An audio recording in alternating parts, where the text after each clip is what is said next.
ओ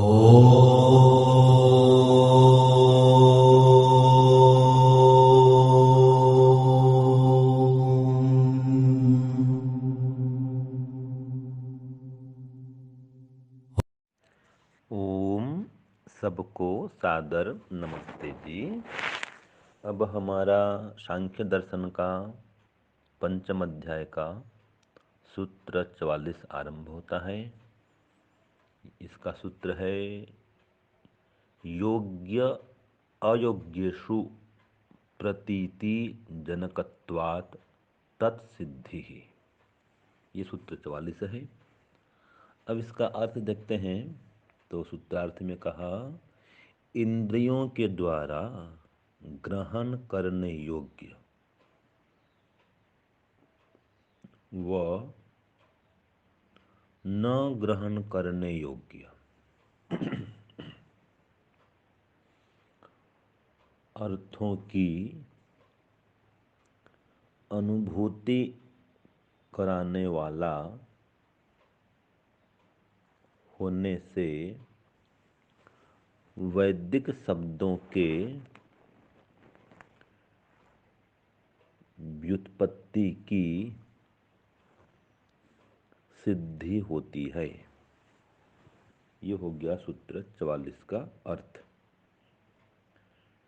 तो ये बात चल रही थी कि वैदिक शब्दों के अर्थ को कैसे जानेंगे हम, इसका अर्थ बोध कैसे होगा। तो ये हमारा विषय चल रहा था। तो पहले भी कई उपाय पढ़े थे कि जो वेद और उसके अर्थ के संबंध को जानता है वो उसका अर्थबोध कर लेता है। ऐसे ही वैदिक शब्दों की स्वाभाविक शक्ति होती है, उसके निर्वचन की विशेष पद्धति होती है। तो इसके प्रकार से वो इसके अर्थ को जान लेता है।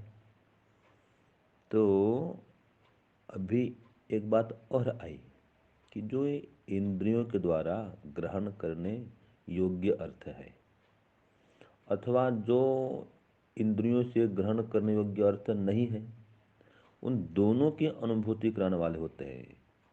ये जो वैदिक शब्द हैं दोनों को ही अनुभव कराते हैं कि जो इंद्रिया से पकड़ में आए अथवा न आए।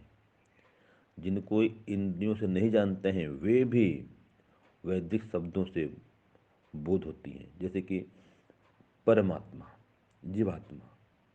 अब परमात्मा को हम आँख से नहीं देख सकते, हाथ से छू नहीं सकते, नाक से सूंघ नहीं सकते। ऐसे आत्मा है, आत्मा को भी आँख से देख नहीं सकते हैं, न छू सकते हैं। तो वेद के माध्यम से जान लेते हैं। ये शब्द प्रमाण है वेद का। तो वेद जो है आत्मा परमात्मा दोनों का बोध कराता है शब्द प्रमाण के माध्यम से। और इसी प्रकार से वैदिक शब्दों की व्युत्पत्ति होती है और उस व्युत्पत्ति से हम इस शब्द का यह अर्थ है ये जान लेते हैं। वेदार्थ के ज्ञान में व्युत्पत्ति बहुत उपयोगी है। तो निरुक्त पढ़ने से भी पता चलता है, उसको बोलते निरुक्ति करना। तो किस शब्द का क्या अर्थ है, जब व्यक्ति निरुक्त पढ़ता है तो आसानी से समझ सकता है। तो दर्शन, उपनिषद और व्याकरण और अनेक शास्त्र ये सभी वेद के मर्म को समझाने में सहायक हैं। वेद के सिद्धांतों को मजबूती से बतलाते हैं, उसको और खोल देते हैं, उसकी व्याख्या करते हैं वैदिक अर्थ की। तो इसलिए जो वेद के शब्द हैं वे वैदिक विद्वानों के लिए सहज ही बोधगम्य हो जाते हैं। तो वेद का स्वाध्याय करेंगे, गुरु पास जाएंगे, वेद पढ़ेंगे, उसके अर्थ को समझेंगे।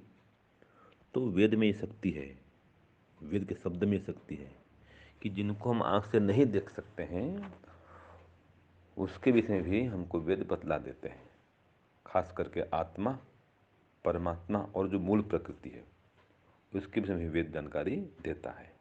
तो इस प्रकार से हमें वेद के माध्यम से, और ईश्वर के संबंध में अथवा जीवात्मा संबंध में अथवा प्रकृति संबंध में ज्ञान प्राप्त हो जाता है।